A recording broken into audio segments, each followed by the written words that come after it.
because we don't even know if Kurapika knew Ken. He literally might have been doing that with just basic 10 and Emperor Time. Hey, what's up everybody? It's LeeLos, and today we're talking about why Kurapika is underrated.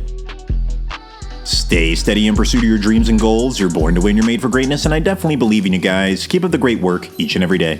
So let's get started with talking about Kurapika. Kurapika is one of the most intelligent characters in all of Hunter x Hunter, and his powers, they're complex, but they've also just made him fundamentally broken. He is insanely strong, and a lot of the times people underestimate his overall abilities. So today we're going to analyze every single one of the abilities that he's displayed throughout the series and explain overall why Kurapika is underrated. So one of the most common misconceptions about Kurapika's abilities is that he can only use his powers against the Phantom Troupe. However, the only ability that's 100% confirmed to be exclusive to the Phantom Troupe is Chain Jail. Chain Jail is the ability where he wraps the Phantom Troupe members in a chain that forces them into Zetsu so they can't use Nen. So far, that is the only ability out of Kurapika's entire arsenal that's 100% confirmed to be exclusive to the Phantom Troupe. Kurapika has at least 4 other abilities that can be used on anybody. One of the most impressive things that he performed against Uvogin was his ability Emperor Time Absolute Mastery. This ability allows Kurapika to have 100% proficiency in all Nen types. This is a fundamentally broken ability because it genuinely breaks the rules of Nen. Typically, you're supposed to have one category that you specialize in, and every other category you're supposed to have less proficiency in. That's how Nen is designed. But Emperor Time Absolute Mastery is an ability that activates when Kurapika's eyes turn scarlet, and there's no dialogue in the manga that states that Emperor Time Absolute Mastery only works on the Phantom Troupe. I've looked for it many times and I've never been able to find any dialogue that says this can only be used on the Phantom Troupe. I don't see any dialogue that says that. So if anyone in the comments has ever seen that, please leave the chapter number down below, because I've spent time looking for it and I've just actually never found it. And it's just one of the strongest Hatsu abilities in the entire manga. And I really thought to myself, man, maybe this should only just be for the Phantom Troupe because it's just so strong. Anytime his eyes turn scarlet, it seems that he's using this ability, Emperor Time Absolute Mastery. It makes him so strong to the point where when he was fighting Uvogin's like, this guy's abilities just genuinely don't make sense. Why is he this powerful? In the time that Gon and Killua were in Heaven's Arena, Kurapika just surpassed them by a very large margin. Kurapika was so strong that when he fought Uvogin, he was speed blitzing and slapping around 20%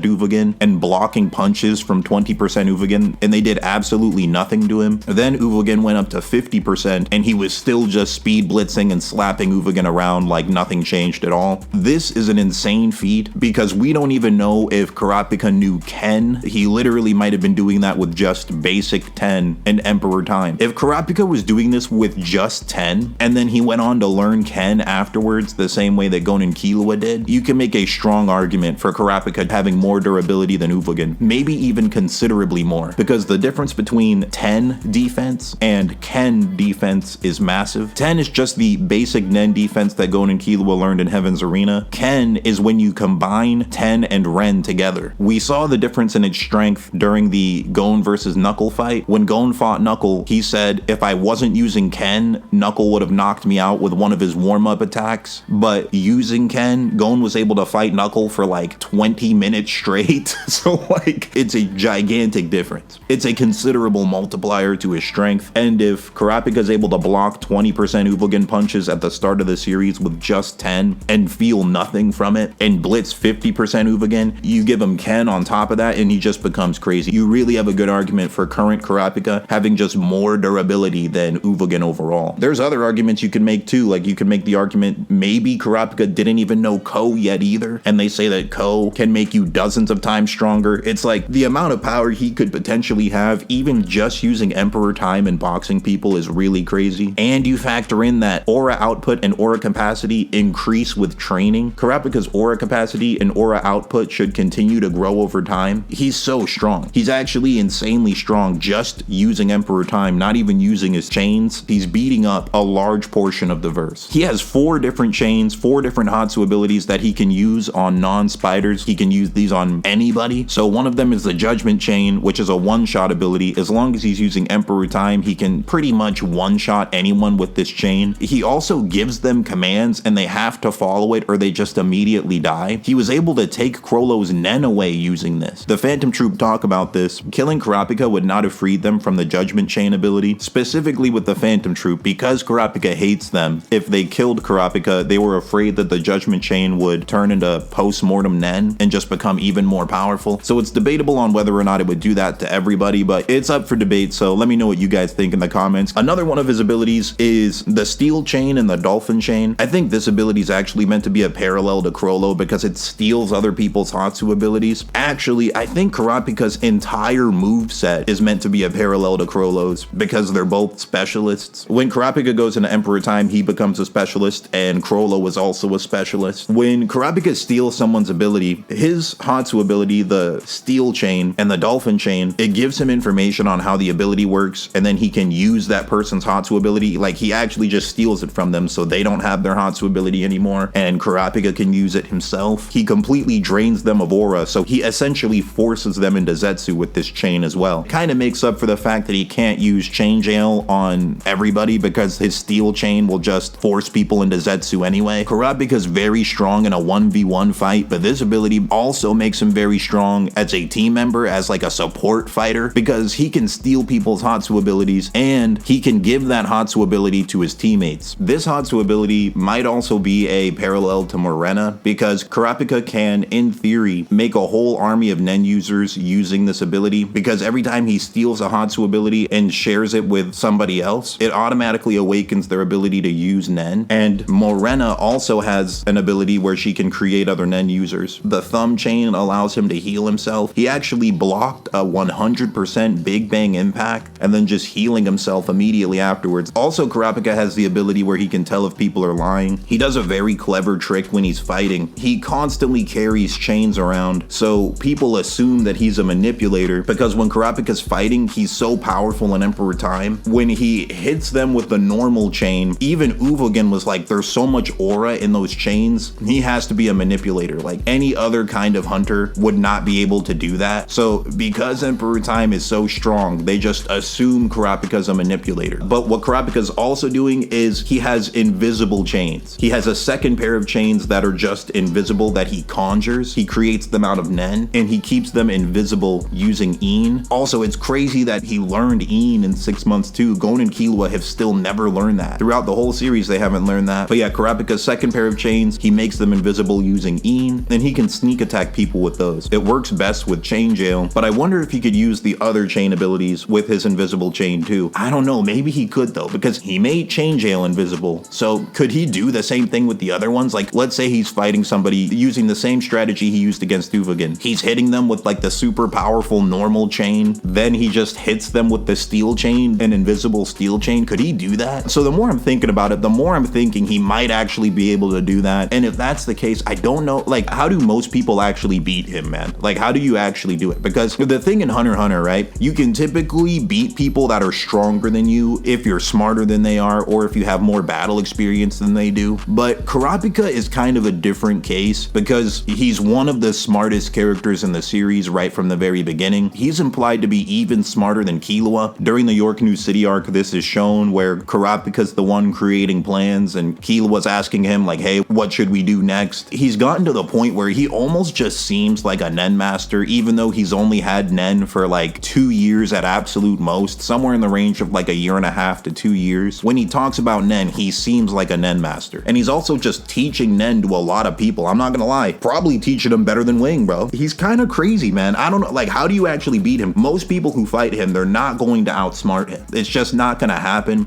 And then he might just like actually be stronger and faster than most Hunter x Hunter characters. Yeah, Kurapika's broken. I mean, honestly, he's solidly a Zodiac tier character. And it's crazy that he was able to do that with a bunch of conditional Nen. He's been able to make insane progress in a very short time. But yeah, that's basically everything I wanted to say. Thank you guys for watching. Appreciate the views in the comments. Like and subscribe, and I'll see ya on the next one.